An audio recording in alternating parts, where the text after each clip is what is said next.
Ms. Griswold, you mentioned in your opening statement about, or your first answer about automatic voter registration and expanding it, and you mentioned that in a political ad. I called, you said you passed automatic voter registration. I called that a stretch because it existed before you were in office. What changed was instead of what's called front end, where I get to pick my party affiliation or decline to register to vote up front at the DMV, it went to back end, where my information goes from the DMV to the county clerk sends me something in the mail, and at that point, if I do nothing, I'm registered to vote, unless I respond and decline, and then I'm not registered. What was wrong with giving me the choice up front? So not to split hairs, but the prior version didn't actually automatically register anybody. So we worked with stakeholders to pass this new form, and it's been highly successful. It has registered over 350,000 eligible Republicans, Democrats, and unaffiliateds. It actually went live before it could actually be used. It was in the middle of the pandemic when driver's license offices were not open. And as soon as it went live, we were seeing registration continue in a way that wasn't happening in other states.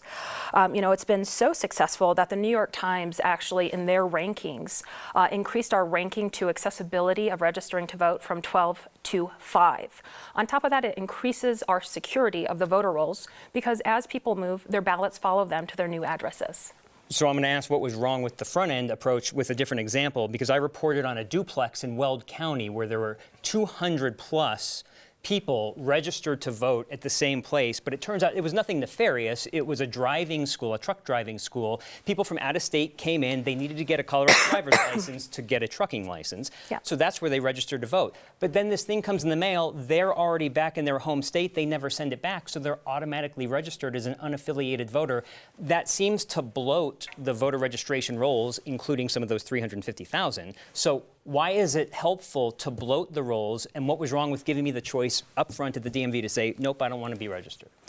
Well, there was nothing wrong with the prior policy in place, but this is an improvement on it.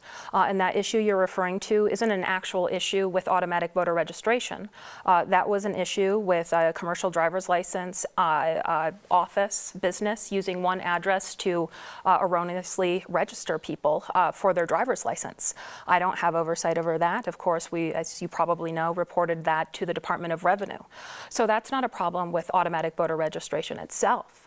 And I'll tell you, even the Heritage Foundation, which is a conservative think tank, ranks Colorado as the #2 state for security of our voter registration systems. In a large part, that's because of automatic voter registration. The new program, by the way, also saves money because ballots go to the right person, and Coloradans don't have to jump through a million hoops if they move. Ms. Anderson, why shouldn't we get this system the way it is with back-end automatic voter registration? That way, I get a ballot. If I don't do anything and I don't want to vote and I forgot to send it back, I'm going to get a ballot in the mail. And I might see that and be like, oh, what's the, okay, I'll vote. In the other process, I might have said, nope, I don't want to be a registered voter, and I'll never get this ballot in the mail. What's wrong with getting ballots to more people? I actually really support getting ballots to more people through automatic registration.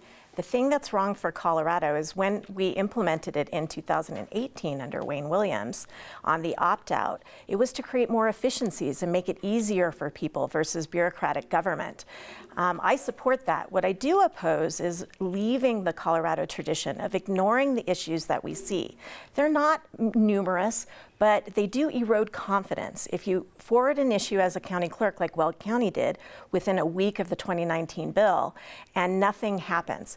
My experience in working across the aisle, working with the agencies like the DMV, like the Department of Revenue, to solve the problems, to maintain the high level of confidence is what I'll do as Secretary of State. But you would keep it back end where something comes to me after the fact? I like the back end. It's much more efficient. It saves taxpayer monies, but we want to make sure that we're doing it well. And just to jump in, this has been something that I've had a hard time following my opponent's position on. She actually wrote an op-ed in support of automatic voter registration with our new system already in place for many months, a month before jumping into her campaign, and then has flip-flopped subsequently. Coloradans will always know where I stand. I will stand in increasing our security, I'll stand in increasing our access to registration, and I'll stand in increasing access to casting the ballot all across the state. So I disagree with that. Sure. One last I comment. said it was wrong for Colorado to ignore issues because it doesn't fit your political dialogue. I think it's important for government to solve the problems when we identify them in an efficient, effective, and bipartisan way. Thank you both.